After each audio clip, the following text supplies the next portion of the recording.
Alors, que se passe-t-il lorsqu'il y a de l'inflammation ou une maladie?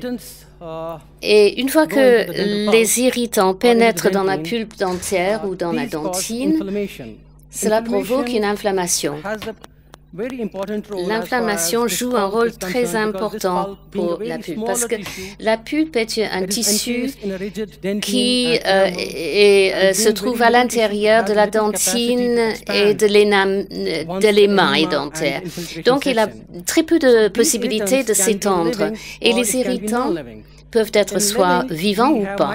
S'il s'agit d'irritants vivants, il y aura forcément des micro-organismes, c'est-à-dire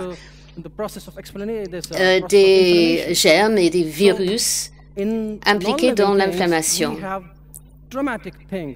Et là, quelquefois, on voit des gens qui viennent avec des douleurs dramatiques lorsque, par exemple, on a un patient qui a un traumatisme au cours d'une activité sportive ou une chute. Et là, c'est de l'inflammation seule, sans problème d'infection. Mais la plupart des cas, l'inflammation est due à des caries dentaires. Et comment est-ce que ça se produit? Eh bien, tout le monde sait qu'en général, c'est un manque d'hygiène ou alors une surcharge bactérienne dans la bouche.